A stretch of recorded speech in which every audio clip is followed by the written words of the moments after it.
Well, hello there, friends. It's been a little while. Today is July 4th. This is, here in the United States, the day of our independence.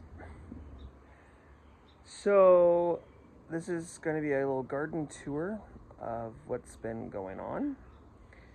And, yeah. So, the month of June, last month, was a very strange month for us. Very wet and not normal by any stretch of the imagination. Not normal. But yeah, this next week's gonna get into, what is it, 100 and I think it's something like 109, 105, 109, something like that Fahrenheit. So it's gonna get up there. It's gonna get warm. But as you can see behind me, the garden is a growing, and I'll just kind of walk around the garden here with you. I'm not going to hide anything, so got a lot of stuff that needs to be trimmed down and cleaned up, and just, yeah, haven't put the barrels in yet. I've been wanting to put them in, but I haven't because I've been dealing with bits of rose bush that needs to be cut up and disposed of, so I can put the other row of tires in. I say barrels. I meant tires. I meant tires. The asparagus row, I've got like 4 out of like 7 or 8, whatever it is, mulched. I just put some of the wood chip siftings in here. I've been going through a lot of the wood chips. This tarp right here, I've had this thing full, heaping full, like 3 times now. So definitely going through all the wood chips over there in the future chicken run. So let's start with row number. Well, right now I guess this would be row number 1. So we got, what is this actually? 1, 2, 3, 4. This is row number 7. Row number 7. These guys are huge. These are all the beets that were started in seed trays, and they're amazing. They're in the most furthest along beets I have, and most of the other beets you'll see, they all were started in the ground in the beginning of June, I think. So definitely one of 2 things. I'm going to try this again next year, but I'm also going to plant my beet seeds probably in March, April. I'm finding that I waited a little bit long for a lot of this stuff that I could have put in. Budget learn. So then, I believe this is a purple cabbage, and then all of these are serrano peppers. And as you can see, I've got 6 in these first 2 tires, and there's actually more than that. I was lazy and didn't want to like pluck them out and separate them, so just kind of waiting to see what happens there. And for fun, down at the end I have just 1 serrano pepper by itself that's the same as these, just to kind of see what happens. In the ground, I planted a whole row of cucumbers. I only had 3 plants that actually came up. I don't know if you can see those. 3 that came up. And then the 2 down there are courgettes or zucchini. And these are the Praxis cherry tomatoes. Ray's was it Praxis 55127 or the Voodoo Garden?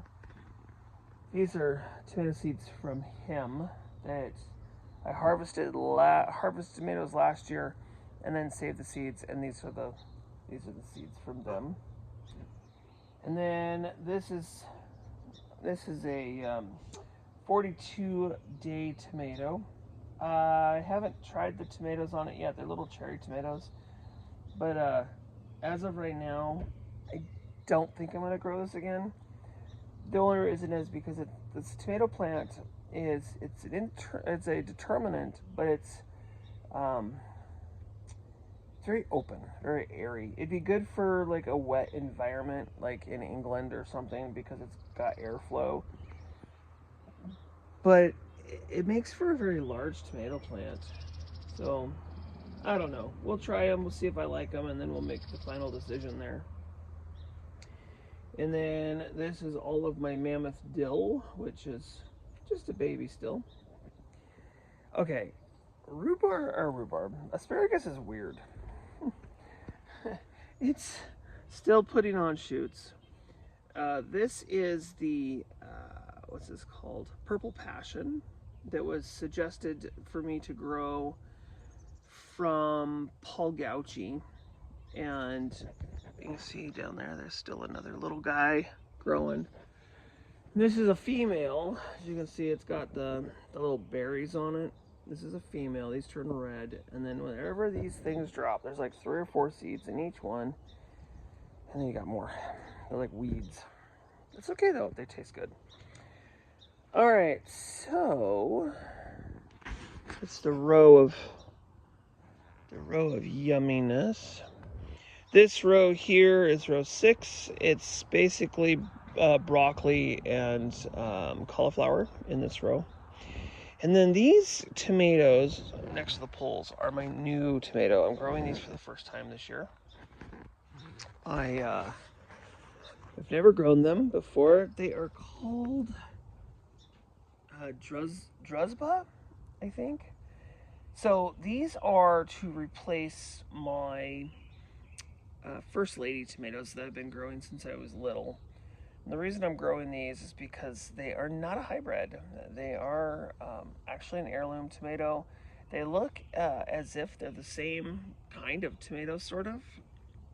And I'm just really anxious to see what the flavor is like.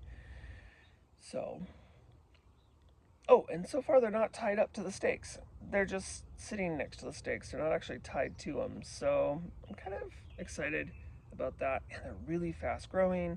They are an indeterminate, and they are supposed to get massive. So we'll see about that. And then we'll just kind of move over here. So this is my walking onions. Not doing quite as well as I thought they would, but it's okay. And then I have 2 barrels, or two tires full of a white onion. And I planted these guys from, what do they call it? Not starts. What do they call those? From the little onion looking thing. I usually don't. I usually buy, like, you know, the starts, the little baby plants. My success rate has been garbage. Not too happy with that. And then the last 2 tomatoes in the row here are also the 42-day. There is the rhubarb that I transplanted. It was over that way, and I transplanted it, and it's looking great. A couple of beds here of edible flowers. So there's nasturtiums in there, and gosh knows what else. None of them have flowered just yet. None of my nasturtiums have flowered yet. And then more nasturtiums and from seed. And then these 4, what are these called? These are the marigolds. These were all planted from seed. And these were planted June 1st. So a month ago. These are the beets, the Detroit beets, and yeah, they look horrible. And then more nasturtiums. Those are the jewel nasturtiums. More marigolds. And then everything over there is all my peppers. So we'll take a look at those really quick. I have Hungarian wax. There's 3 in each tire. These are Peter peppers. And what are those? Red Marconi. Some of these labels I have to redo because I can't read them, like this one. What is this? Oh, cayenne. That's a cayenne pepper. And the one by itself looks like a jalapeno, maybe. And then I have an eggplant and peas back there. And then more peppers. I'm not sure what they all are. Oh, this is a sweet, what is this? Bell pepper. And let's see, just says sweet, super sweet. And then this little guy right here in the front is a Korean pepper, spicy pepper. And I want to show you something new I've growing this year. I hope it goes to seed so I can grow it again next year because it's just so pretty. This is a tobacco plant, and it is so cool, and it's got like this fuzz on it. But this is a tobacco plant. No, I'm not going to roll it and smoke it. Not going to happen. And my little fig tree, my little fig is coming up. So pretty awesome. This growing season has definitely been different. So I laid all my tires out, as you can see. I cut the sidewalls out of the tops and bottom so the water drains all the way through to the ground. And then in between the rows is sifted wood chips. These wood chips have been sitting for approximately 5 to 6 years. And we're just sifting them with a 1/4 inch screed, which I'll show you.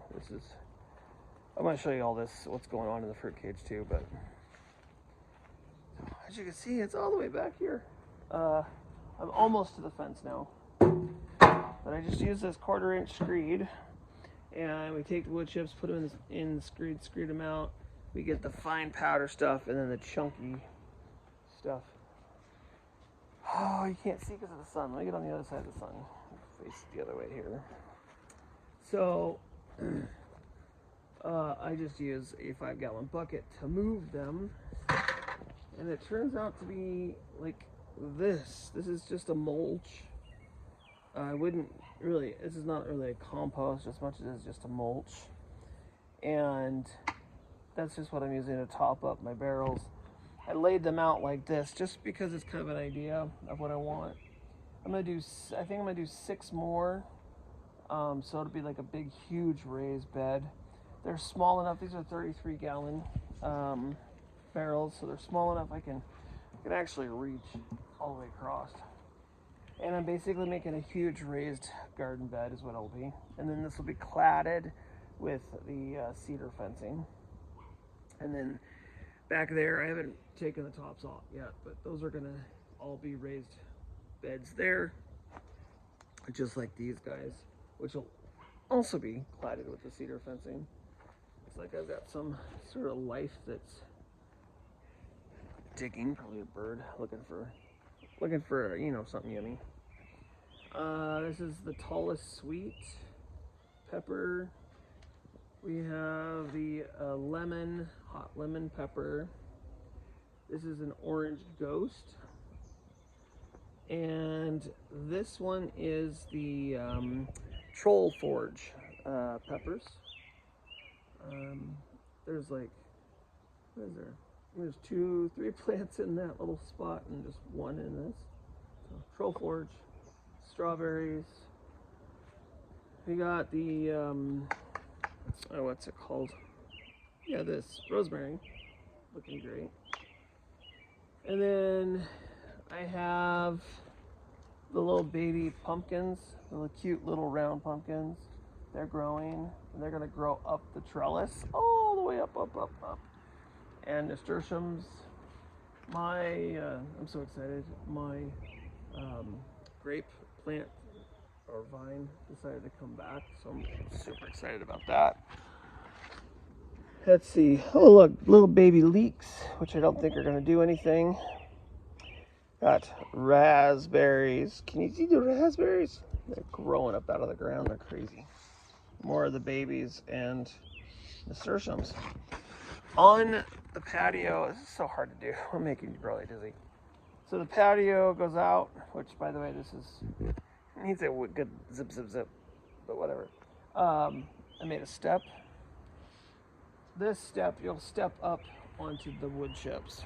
So, tripping hazard, yeah. I'm not worried about the wheelbarrow because the wheelbarrow will never come through here. The wheelbarrow will go through on the other side. Actually, the wheelbarrow will probably stay in the garden, but that way you'll the wood chips won't overflow. So you just step up into the garden. For now, that might change at some point, but wood chips. And oh yeah, look at the irises. Oh my gosh, time to take them apart and divide them. It's only been 2 years. And then we go into the greenhouse. So I got irrigation set up in the entire garden, which is really exciting. It didn't cost terribly too much. We got the wood chips in the greenhouse all laid out. I probably will raise this up a little bit higher, but for now it's fine. And then we have more Trollforge, the Serrano peppers. And then this is, what is this? This is another Serrano. It's a Spanish Serrano. And then Bishop's Crown. And then all the rest of the peppers in here are a mixture of these three. Because they just, well, let's put it this way. My wife and I overplanted. So, yeah.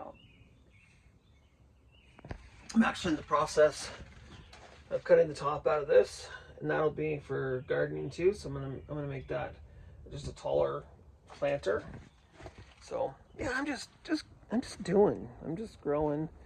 Late start this year. The garden wasn't anywhere near ready. I didn't get the tires in place in full until June, so for like a month ago, basically.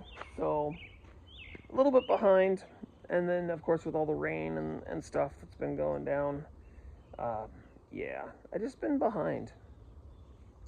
The reason I'm doing the tires and the wood chips, I've gotten this question from family and stuff so far a lot. The reason is because of weeding. The Back to Eden garden method is what I use here with, it's a no-till, deep layer, and all that kind of stuff. The soil is so nutrient dense that this thing is just constant weeds. It is insane. Growing in the ground, I don't know if it's just my area or what, but I just don't have enough time in the day to do it. And so by doing it this way, it gives me smaller areas, and if I get busy or whatever, I'll just do one row at a time. That's all. Just do one row at a time. Everything will be fine. Also, as I get older, and if my body starts to deteriorate and I can't bend down, because when I'm standing on top of the wood chips, I mean, this is ground level now. This isn't raised anymore. So when I get older, I can always take more tires and stack them on top. And, if I have to, I can clad them like I do the barrels, or I can figure something else out, paint them, whatever. But, which I don't think I would ever do. But, it just, for weeding, it makes weeding a lot easier. Of course, I'll have to add wood chips to this every year or every other year, just to make sure that the mulch stays thick enough. And then about every 5 years, I'll have to go down each row with a screed and screed it out, because it will break down. But I'll just take that stuff that I get out of that and put back into the tires, so it's not the end of the world. So, all right, you guys, any thoughts or questions that you want me to answer, please put them in the comment section down below. I'm getting there. This pile of 2x4s, this is still got to be, this is my framing basically for all the barrels. And so I'm going to get all the framing done and put together. I've got a lot of pallets. Those are the slats that I'm going to use for right now for the back fence anyways. So, all right. That's pretty much it. The rest of the garden is still a mess. Still a mess. We're getting there. Chickens, yes, there's chickens. Not only is there chickens, there's ducks, and I got 2 geese. So they need room. So because they need room, I got to get that area over there sifted and taken care of. And I was going to get up this morning at 5 o'clock and start doing it, and then I got lazy and said, no. But I will take you in the chicken coop. We did pull all of the compost out of here, and now they've just got weeds. So this is Drake. Say hi, Drake. This is my original Rhode Island Red, and I don't see Mystic. She's probably in bed still. And then that's baby Drake there. That's the new guy. And then these are my baby geese. And they're back behind this fence here to protect them, because they're still a little bit small yet. You guys gonna say hi? Hi. And don't let them fool you. Don't let them fool you. They're friendly. They're cool. So, yeah, we went through the entire pen and we sifted all the compost. The big chunks, wood chip chunks and stuff that still need to break down, they're currently sitting over here. I'm going to actually be taking that and spreading that over the entire run. And then probably adding some more wood chips. Or something. I don't know. There's lots and lots of weeds. These guys are having so much fun. Oh, that is Mystic. Your feathers grew back in. This is Mystic, you guys. I don't know if you've ever met this girl, but her and her are 2 of my originals. They're like 6 years old. I didn't recognize you with your tail feathers. She got into a coral about a month ago and lost all of her tail feathers. A raccoon got in there. We heard a lot of quacking and screaming and yelling. We just happened to be in the backyard, and it was probably about 8 o'clock at night. And yeah, raccoon got in there and she was putting up a fight. She was not having it. So, yeah, that's pretty much it. I'm gonna turn the water on for the grass. That's what I should do. Oh, you can't see it. I'll have to show you when it's not sunny, but you can kind of see sort of the frame. There's the old trampoline that's here. That's going to be the new fire pit area. Wife wants to move the swing to the far back corner, take child swings off and put a swinging bench or a couple of swinging like chairs on there and put a fire pit in, and I think that'd be a great idea.